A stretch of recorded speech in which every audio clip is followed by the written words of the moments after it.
আসসালামু আলাইকুম viewers, food হেভেনে আমন্ত্রণ। কেমন আছেন আপনারা সবাই?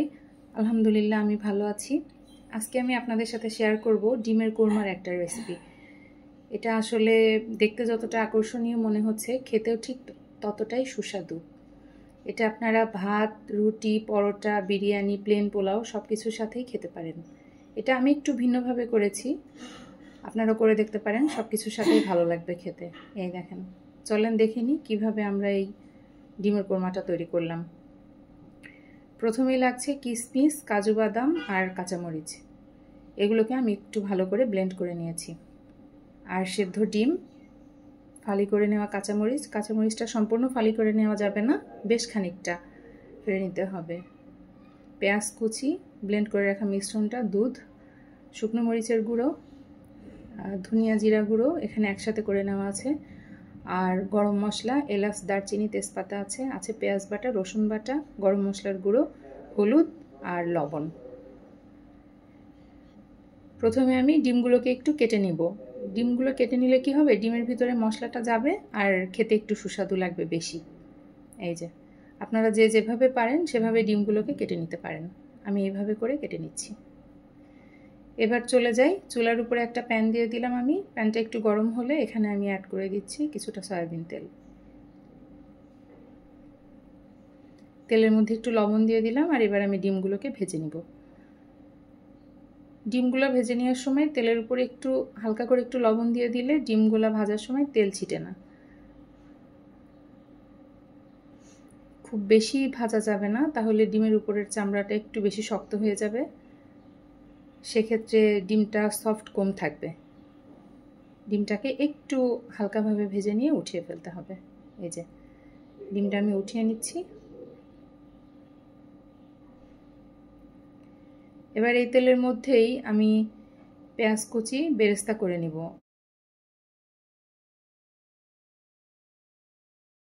পেঁয়াজ কিছুটা বেরেস্তা করে নিব, আর কিছুটা আমি কোরমা রান্নায় ব্যবহার করব। পেঁয়াজ বেরেস্তা করার সময় ওর উপর যদি সামান্য একটু লবণ দিয়ে দেওয়া হয়, তাহলে বেরেস্তাটা খুব ভালো হয় এবং পেঁয়াজটা খুব তাড়াতাড়ি ভাজা হয়ে যায়। এই যে এরকম, খুব বেশি লাল লাল ডিপ ফ্রাই করিনি আমি, মোটামুটি কিছুটা সাদা কিছুটা ব্রাউন এই অবস্থায় আমি বেরেস্তাটাকে উঠিয়ে নিলাম। এই যে এরকম। এবার আমি চলে যাচ্ছি রান্নায়। আর একটু তেল এখানে আমি বাড়িয়ে দিলাম। তেল একটু গরম হয়ে এলে তাতে দিয়ে দিচ্ছি তেজপাতা, এলাচ, দারচিনি। এগুলো থেকে হালকা সুঘ্রাণ বের হওয়া পর্যন্ত আমি একটু ভেজে নিব। আর এলাচগুলো আমি একটু থেতো করে দিয়েছি, তাতে এলাচের সুঘ্রাণটা আর একটু ভালো করে ছড়িয়ে যায়। বাকি পেঁয়াজ কুচি আমি এখানে দিয়ে দিচ্ছি। পেঁয়াজটাকে একটু ভেজে নিব, খুব বেশি ডিপ করে ভাজা যাবে না, হালকা ফ্রাই করে নিয়ে এর মধ্যে আমি দিয়ে দিলাম পেঁয়াজ বাটা। এখানে আমি মোটামুটি উঁচু 2 টেবিল চামচ পেঁয়াজ বাটা ব্যবহার করেছি। দিয়ে দিচ্ছি 1 চা চামচ আদা বাটা আর হাফ চা চামচ মতো রসুন বাটা। এগুলোকে একটু ভালো করে কষিয়ে নিতে হবে, মোটামুটি আর কাঁচা গন্ধটা চলে যাওয়ার সময় পর্যন্ত।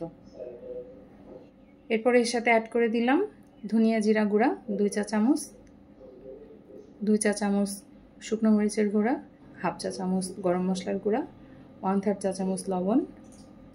এটাকে একটু ভালো করে এখন নেড়েচেড়ে কষিয়ে নিতে হবে। মোটামুটি একটু ফ্রাই করা হয়ে গেলে আমি এর সাথে অ্যাড করে দিচ্ছি গরম পানি।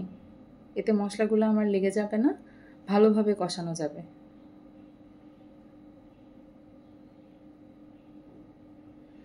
এই দেখেন মশলা থেকে কেমন তেল ছেড়ে দিয়েছে।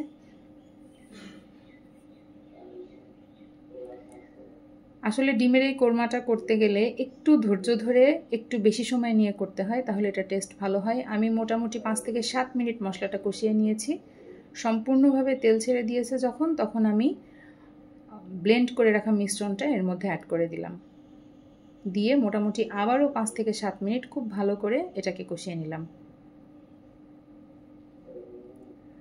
এই যে, এটাকে একটু ধৈর্য ধরে খুব ভালো করে কষিয়ে নিতে হবে।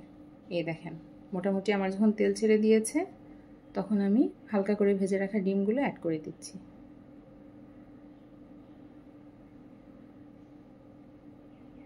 আমি এ পর্যায়ে একটু ঢাকনা দিয়ে ডিমের সাথে মশলাটাকে কষিয়ে নিব, তাতে ডিমের ভিতরে মশলার ফ্লেভারগুলো খুব ভালোভাবে প্রবেশ করে।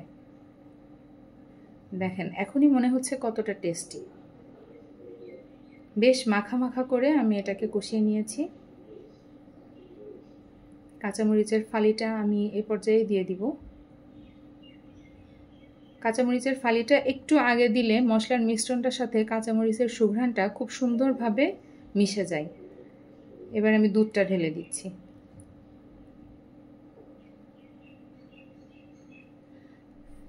বারোটা ডিমের জন্য আমি এখানে মোটামুটি 400 ml দুধ নিয়ে নিয়েছি। গুঁড়া দুধ হালকা কুসুম গরম পানিতে আমি তৈরি করে নিয়েছি। এই যে মোটামুটি 3 থেকে 4 মিনিট পরে ডিমের এরকম অবস্থা হয়েছে।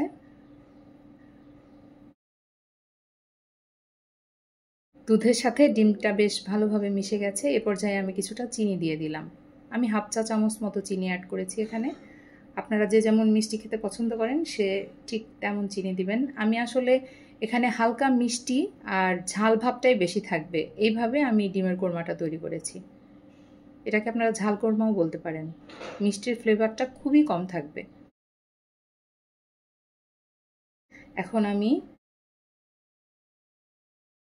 বেরেস্তার কিছুটা এর উপর ছড়িয়ে দিব, পুরো বেরেস্তাটা দিব না। ভেজে রাখা বেরেস্তার অর্ধেকটা আমি এর উপরে দিয়ে দিলাম। ব্যাস কিছুটা দমে রেখে আমি ডিমটাকে উঠিয়ে নিচ্ছি। ব্যাস তৈরি হয়ে গেল ডিমের কোরমা। এই দেখেন বাকি বেরেস্তাটা এর উপরে ছড়িয়ে দিলাম। একটু ঝালঝাল ডিমের কোরমা, এটা খেতে অত্যন্ত সুস্বাদু হয়েছে। শুধু এই ডিমের কোরমা দিয়ে আপনারা মোটামুটি 1 প্লেট পোলাও খেয়ে শেষ করে ফেলতে পারবেন, মাংস না হলেও চলবে। এই যে আমি আরেকবার ডিমের কোরমাটা আপনাদের কেটে দেখিয়ে দিচ্ছি। কি দারুণ না? আপনারা দোয়া করবেন আমার জন্য। সবাই ভালো থাকবেন, সপরিবারে সুস্থ থাকবেন। আসসালামু আলাইকুম।